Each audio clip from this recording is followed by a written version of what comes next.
কোরআনের কাছে যারা আসবে, কোরআনের কাছে যারা আসবে, বুঝবে, শুনবে, যারা কোরআন দিয়া জীবন যারা পরিচালনা করতে থাকবে, আমার আল্লাহ পাক তাদের জীবনের অন্ধকার আচ্ছন্ন দূর করে দিবে। বলি সুবহানাল্লাহ।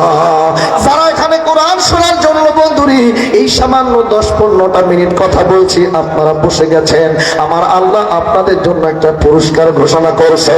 এরে বাজান, আমার আল্লাহ খালি এমনি এমনি খামাকা আপনাদেরকে এখানে বসায় নাই। এখানে যারা বসেছেন, আমার আল্লাহ একটা পুরস্কার দেওয়ার জন্য আল্লাহ পাক তো আপনারে বসাইছে। এই জন্য আসেন, আল্লাহ কি পুরস্কার আজকে আমাদেরকে দিবে।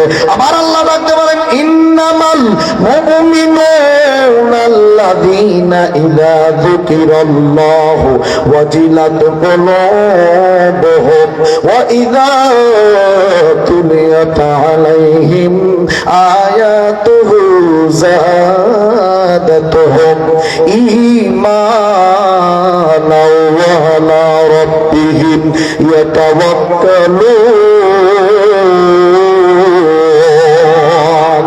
আমার আল্লাহ পাক ডাকতে বলে, নবী গো,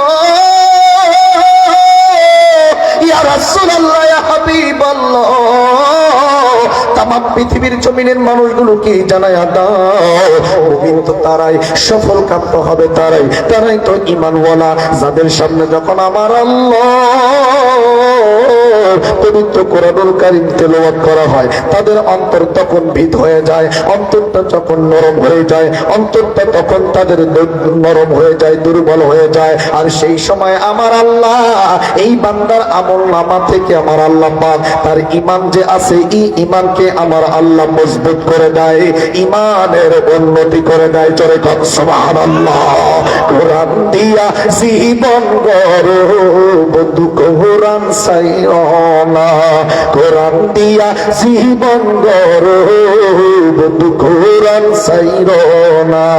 মানলে কোরআন পাবি নাজাত, পড়লে কোরআন পাবে শান্তি, করলে কোরআন পাবে জান্নাত, জান্নাত হবে ঠিকানা বন্ধু, কোরআন সাইরো না। বলে না, কোরআন দিয়া জীবন গড়ো বন্ধু, কোরআন জোরে, কোরআন দিয়া জীবন গড়ো বন্ধু, কোরআন ভুইল না।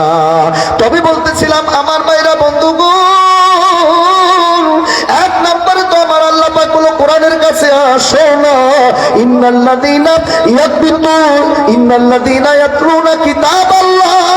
এক নাম্বার, বান্দা যখন কোরআন তেলাওয়াত করি, পুরো কোরআনটা তো আমি বান্দার জন্য একটা আমলের কিতাব দিয়েছি। এমন কোনো বিষয় নাই যে কোরআনে বাদ রাখছি, এমন কোনো বিষয় নাই যে কোরআনে আমি দেই নাই। প্রতিটা সব কিছু, সব সমস্যার সমাধান কোরআনে দিয়েছি। সব থেকে শ্রেষ্ঠময় আমলের কিতাব হলো কোরআন। তবে বন্ধু, আমাদের কপাল পোড়া, আমরা কোরআনের কাছে আসি না, কোরআন আমরা পড়ি না, কোরআন ধরি না, কোরআনের কাছে আমরা বসতে সময় নষ্ট করতে চাই না। আরে বাজার, এই কোরআনের এমন কিছু আমল আছে হয়তো আমরা বুঝি না।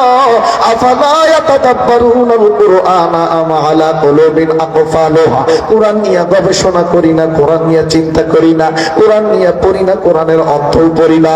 অথচ আমার ভাইরা, কোরআনে জান্নাতে যাওয়ার সব থেকে সহজ সহজ আমলগুলো আমার আল্লাহ কোরআনে দিয়েছে।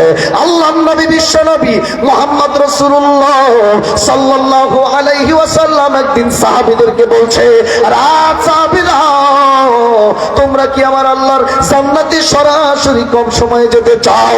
সাহাবীরা ডাকতে বলল, নবী গো, আমরা জান্নাতে যেতে চাই গো নবী, কিন্তু কিভাবে শর্টকাট ভাবে যেতে পারবো? আল্লাহর নবী ডাকতে বলল, তোমরা তো 5 ওয়াক্ত নামাজ পড়ো, নামাজ পড়িয়া যখন ইমাম সাহেব যখন ফরজ নামাজের সালাম ফিরাবে, সালাম ফিরানোর পরে তোমরা যদি পবিত্র কোরআনের 3 নম্বর পারার 1 নম্বর পৃষ্ঠার সূরাতুল বাকারার একটি আয়াত, যাকে বলা হয় আয়াতুল কুরসি, কোন মুসলমান ব্যক্তি যদি সালাম ফিরাইয়া এই আয়াতুল কুরসির আমল যদি করি, আয়াতুল কুরসি যদি তেলাওয়াত করে, আমার আল্লাহর নবী বলল, ওই ব্যক্তিটার মৃত্যু আসতে দেরি হবে, কিন্তু আমার আল্লাহর জান্নাতে যেতে দেরি হবে না। অনেক এখানে আছেন বাজান, ঘর থেকে অভাব দূর হয় না, এরকম আছে না নাই? সবসময় অভাব অনটন লেগে থাকি, অনেক মুরব্বীরাও তো বলে, অনেক চাচারা বলে, বাবাজিরা বলে, হুজুর এত কামাই করি তারপরও বরকত হয় না, খালি অভাব লেগেই আছে। আছে না নাই? এত কামাই করি তারপরও আটেই না, এই নাই সেই নাই করতেই আছে। আরে বাজান, কোনদিন তো কোরআনের আমল করলেন না, আপনার ঘর থেকে কেমন করে অভাব দূর হবে রে ভাই? নবীজি বলেন, যার ঘরে অভাব আছে প্রতিদিন সার নামাজের পরে ঘুমানোর পূর্বে সূরা আর রহমান পড়ো, সূরা ওয়াকিয়া মুলুকের আমল করো। আল্লাহর নবী বলল, তার ঘরে, যার ঘরে সূরা আর রহমান ওয়াকিয়া মুলুক তিলাওয়াত হয়, ওই ঘরের মধ্যে কোনদিন আমার আল্লাহ অভাব নামক এই যন্ত্র প্রবেশ করান না। সুবহানাল্লাহ। এই জন্য বলবো বাজান, তেলাওয়াত শুরু করে দেন প্রতিদিন ফজরের নামাজের পরে সূরা ইয়াসিন তেলাওয়াত করো। সূরা ইয়াসিনের ফজিলতে পাওয়া যায়, যারা সূরা ইয়াসিন ফজরের পরে সকালবেলা পড়বে, আমার আল্লাহ সারা দিনের সকল বিপদ আপদ থেকে তাকে রক্ষা করবে। সুবহানাল্লাহ বলেন।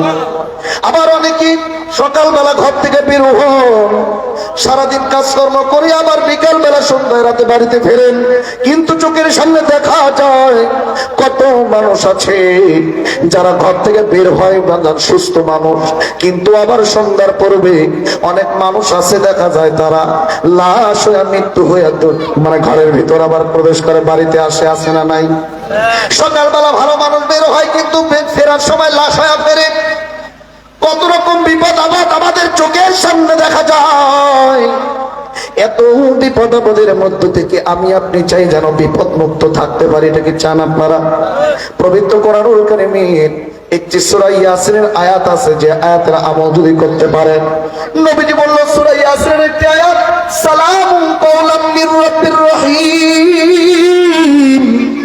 এই আয়াতটি যদি কোনো ব্যক্তি সকালবেলা ঘর থেকে যে কোনো সময় আপনি বের হওয়ার সময় 7 বার পড়িয়া মাথা থেকে পা পর্যন্ত আপনি যদি মাসের করে ঘর থেকে যদি বের হতে পারেন দরুদ পড়তে পড়তে, আল্লাহর নবী বলেন ওই ব্যক্তিটা বাইরে থাকবে, বাইরে কাজকর্ম করবে, সব জায়গায় সব কাজ শেষ করি আবার পুনরায় বাড়িতে ফেরা পর্যন্ত আমার আল্লাহ কুদরতি ভাবে তাকে হেফাজত করবে। যারা কোন সুবহানাল্লাহ। এই জন্য বলবো বাজান, কোরআনের কাছে আসেন, কোরআনের আমল করেন। নিজেরা কোরআন শিখতে পারলে তো শিখলেন, না পারলে আপনাদের সন্তানগুলোকে দিয়ে দেন। যাদের ঘরে মেয়ে আছে মাদ্রাসায় দেন, আলেমা বানান, হাফেজা বানান। আপনার জীবনের কোনো কাজ যদি আল্লাহর দরবারে কবুল না হয়, আপনার মেয়ে ছেলে হাফেজ আলেমা হবে, আপনার মেয়ে ছেলের ওই সুপারিশে তাদের ওসিলা করে আল্লাহ আপনাকে জান্নাতে দিয়ে দিবে। চলে পান সুবহানাল্লাহ। আমার ভাইরা, আমার বন্ধুগণ, আসরের বা সংক্ষিপ্ত সময় হুজুর চলে আসছেন, দোয়া করবেন আমাদের জন্য, হেদায়েতের দোয়া করবেন আমাদের জন্য, গ্রামবাসীর জন্য, মাদ্রাসার জন্য দোয়া করবেন। আসলে আমাদের আসতে একটু দেরি হয়ে গিয়েছিল, রাস্তায় প্রচুর জ্যামের কারণে আসতে দেরি হওয়ার কারণে হয়তো আলোচনা আমার আগে করার কথা ছিল, হয়তো সময়টা সুযোগটা পাইনি। তো যতটুকু যে কয়টা কথা বললাম এই আমলটুকুন করা যাবে তো? বাকি 2টা আমল হুজুর বলবেন বলে দোয়া করে দেবেন ইনশাআল্লাহ। আমরা দোয়া করে একসঙ্গে বিদায় নেব ইনশাআল্লাহ। সবাই আমার জন্য দোয়া করবেন, আমিও আপনাদের জন্য দোয়া করি। আসসালামু আলাইকুম ওয়া রাহমাতুল্লাহি ওয়া বারাকাতুহু।